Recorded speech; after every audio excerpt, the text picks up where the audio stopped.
Pastor James Carter was the kind of man people looked up to. For over 15 years, he had led Grace Community Church with unwavering dedication, delivering sermons that left the congregation inspired. His words carried wisdom, his presence radiated authority, and his devotion to God seemed unshakable. Every Sunday morning, families gathered under the church's high wooden beams, eager to hear his teachings. They saw him as a man of integrity, a shepherd guiding his flock with love and righteousness. Beside him stood his wife, Evelyn Carter, the perfect image of a devoted pastor's wife. She was graceful, kind-hearted, and deeply involved in church activities. Together, they appeared to be a couple blessed by faith and commitment. Evelyn had spent most of her adult life supporting James in his spiritual mission. She had met him in college when he was still a young man with big dreams of becoming a pastor. His passion for ministry had drawn her in, and soon she had found herself building a life around his calling. She took charge of organizing church events, mentoring younger women, and making sure their home was always open to those in need. While James stood at the pulpit delivering powerful sermons, she worked behind the scenes, making sure everything ran smoothly. But in recent months, something had changed. James had grown distant. It wasn't obvious at first, just little things. She brushed aside as exhaustion or stress. He spent more time at the church, often leaving early in the morning and returning late at night. He seemed distracted even when he was home, responding with absent-minded nods whenever she spoke. There were moments when she caught him staring off into the distance, lost in thought, as if his mind was somewhere else entirely. At first, she assumed he was simply burdened by the responsibilities of leadership. Running a church wasn't easy, and he carried the weight of the congregation's problems on his shoulders. But deep down, an uneasy feeling began to grow. Sunday morning, Evelyn woke up early, as she always did, to prepare for the day. She dressed carefully, choosing a navy blue dress that James had once said was his favorite. As she stood in front of the mirror, adjusting her necklace, she glanced at the empty side of the bed. James had already left. It had become a routine. He would leave before sunrise, saying he needed to pray in solitude before the service. It wasn't unusual for a pastor to seek quiet time with God, but Evelyn couldn't shake the feeling that something wasn't right. She arrived at the church a little later, greeted by the usual warm smiles of the congregation. As she moved through the crowd, she noticed the way people looked at her, some with admiration, others with curiosity. She had never questioned her place in James's life before, but today, a strange sense of detachment settled over her. Something was coming. She just didn't know what. The service continued, but Evelyn could no longer focus. The words coming from James's mouth faded into the background as her thoughts raced. The momentary glance between him and Rachel had stirred something deep inside her, something she couldn't ignore any longer. She had always trusted her instincts, and right now they were screaming at her that something was terribly wrong.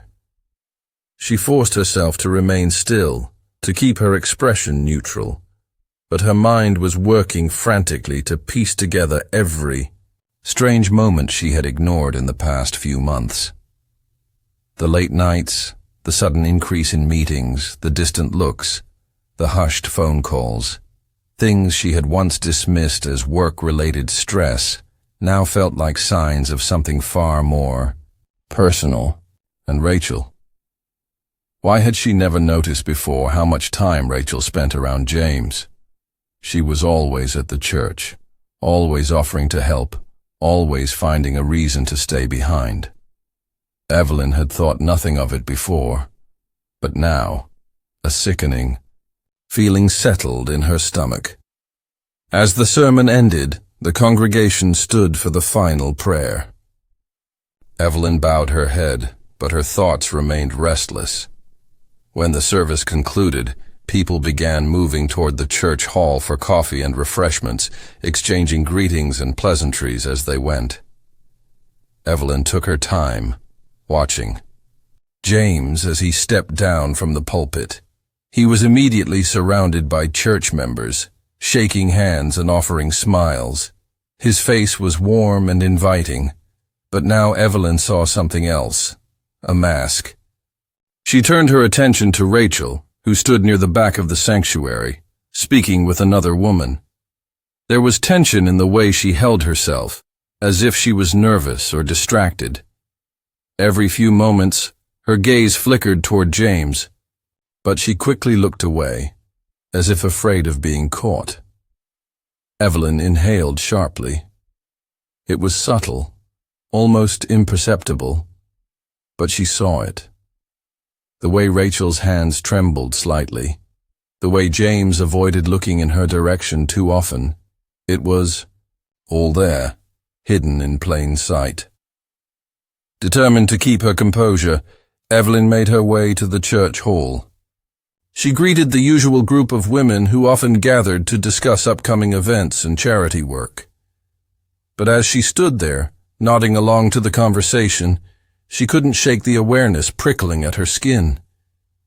She felt like an outsider, in her own life, standing in the middle of a place that had once been her sanctuary, now tainted by suspicion.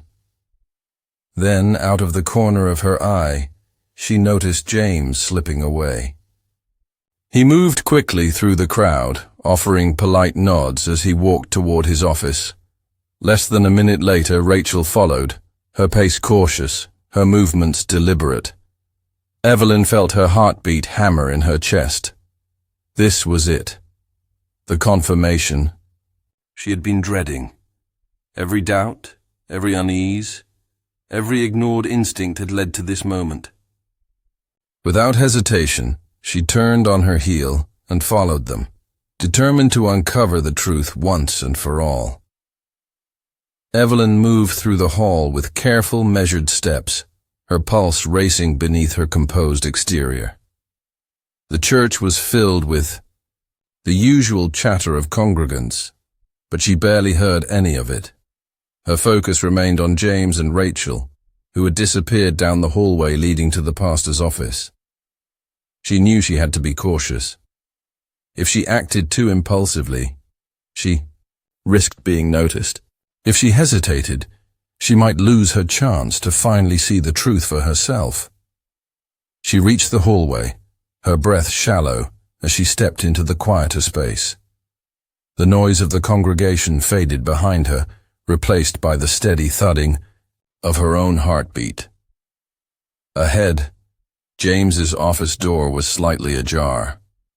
Light spilled from the crack, casting a thin glow onto the hallway floor. Voices drifted from inside, low, urgent whispers. She crept closer, careful not to make a sound. Peering through the small opening, her stomach twisted into knots. James stood close to Rachel, too close.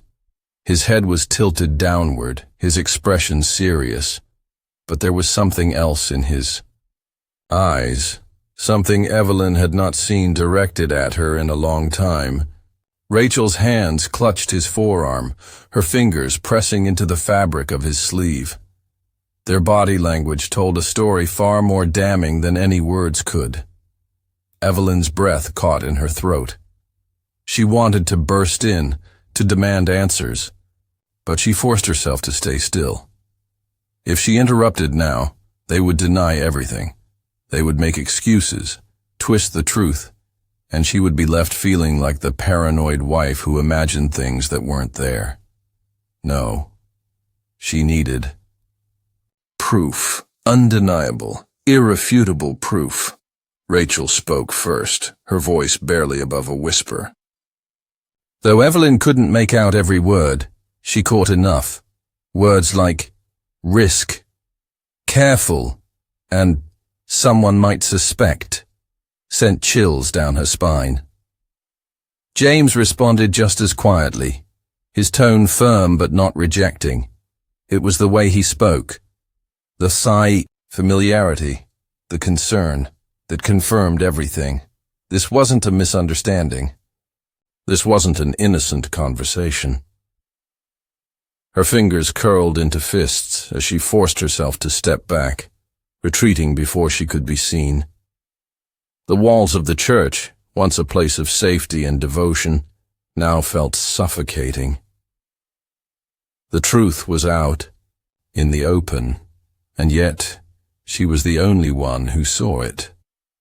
She walked back toward the main hall, her vision blurring at the edges. Every familiar face, every warm greeting now felt hollow. How long had this been going on? How many Sundays had she sat in the front pew, listening to James preach about faithfulness and honesty while he carried this secret? As she reached the doorway, she made a decision. She would not let this betrayal remain in the shadows. She had spent years standing beside James, supporting him, believing in him. Now she would uncover the truth for everyone to see. Evelyn spent the rest of the afternoon going through the motions, smiling when expected, nodding at conversations she barely heard, all while a storm brewed inside her. The weight of what she had just witnessed pressed heavily on her chest, but she refused to let it break her. She had spent too many years building her life around James, trusting him, believing in the man he claimed to be. Now she saw him for who he truly was, a hypocrite, a liar, a man who had betrayed not only his marriage but his entire congregation. She knew that confronting him outright wouldn't be enough. He would deny it, twist the truth, maybe even make her feel like she was overreacting. No, she needed proof, something undeniable that he couldn't talk his way out of, and she knew exactly how to get it. That evening, after James had gone to bed, she made her way back to the church under the cover of darkness. Her hands trembled slightly as she unlocked the door, stepping inside the dimly lit sanctuary. The silence was eerie, the weight of the empty pews pressing in on her. This place had once been a source of comfort, a home. Now it felt like a battleground. She moved quickly, making her way to James's office. If they had met there once, they would meet there again. She took out a small hidden camera she had purchased earlier that evening, placing it carefully on the bookshelf, angled perfectly toward his desk. It was a risk, but one she was willing to take. She needed to see it with her own eyes, capture their betrayal in a way that could never be denied. The next day, Evelyn kept a close watch on James. He acted as if nothing had changed, smiling, laughing, playing the role of the devoted pastor and husband. But now, she saw the cracks in his performance, the brief moments of distraction, the glances toward his phone, the way he lingered a little too long after service. And just as she suspected, he found a way to slip away. She waited, giving him time, before making her way toward his office once more. Her heart pounded as she retrieved the hidden camera and hurried home. She locked herself in the bedroom, plugging the device into her laptop, hands shaking as she opened the footage. The screen flickered to life, and there it was. James and Rachel, alone in the office, their bodies close, their voices hushed. She watched as he reached for her hand, as she leaned into him, as their whispered words confirmed everything she had feared. Her worst nightmare played out before, her eyes undeniable, irreversible. Evelyn felt her breath hitch, but she didn't cry. The betrayal was deep, but so was her resolve. She had the proof she needed. Now it was time to make sure everyone else saw it too. Evelyn sat in the dim glow of the laptop screen, staring at the footage that confirmed her worst fears. Every whispered word, every stolen glance, every touch between James and Rachel played out like a slow, agonizing nightmare. There was no room for doubt anymore. Her husband, the man who preached about loyalty and righteousness every Sunday, was a fraud. The pain of betrayal twisted inside her, but instead of breaking down, she felt something else rise within her: determination. This secret would not remain hidden any longer. She spent the rest of the night preparing. Every detail had to be right. She transferred the footage onto a USB drive, making multiple copies, ensuring there was no way James could cover this up. When morning arrived, she dressed as she always did, maintaining the same calm demeanor she had worn for years. James greeted her with a kiss on the cheek before leaving for the church, as if nothing had changed, but everything had changed. She spent the rest of the night preparing. Every detail had to be right. She transferred the footage onto a USB drive, making multiple copies, ensuring there was no way James could cover this up. When morning arrived, she dressed as she always did, maintaining the same calm demeanor she had worn for years. James greeted her with a kiss on the cheek before leaving for the church, as if nothing had changed. But everything had changed. By the time Evelyn arrived, the congregation was already gathering. It was another Sunday, another sermon, another performance by James Carter. The irony of it all made her sick. She took her usual seat in the front pew, but this time she wasn't there to listen. She was there to watch everything fall apart. The service began as usual. The choir sang, the congregation prayed, and then James took his place at the pulpit. He looked out over the church, his voice steady and commanding as he spoke about faith, commitment, and the importance of honesty. Evelyn clenched her fists, her nails digging into her palms. Then, at the perfect moment, she made her move. She stood, calm and composed, and walked toward the back of the church where the audio-visual system was set up. The technician looked surprised, but Evelyn simply handed him the USB drive and whispered, "Play it." He hesitated, confused, but the authority in her voice left no room for argument. Seconds later, the projector flickered, and the footage began playing on the large screen behind James. The congregation fell silent as the scene unfolded. James and Rachel in his office, their closeness undeniable, their betrayal exposed for all to see. Gasps echoed through the church. Some people covered their mouths, others turned to one another in shock. James froze at the pulpit, his face draining of color. Rachel, seated in the middle of the congregation, let out a strangled gasp, her hands flying to her mouth. David, her husband, looked at her in stunned silence before slowly rising to his feet. Evelyn finally stepped forward, her voice calm but firm. "This is the man you have trusted. This is the man who preaches about righteousness." She turned to James, her eyes steady. "You have deceived your family. You have deceived this church." James opened his mouth to speak, but the damage was already done. His secret was out, and there was no sermon in the world that could save him now.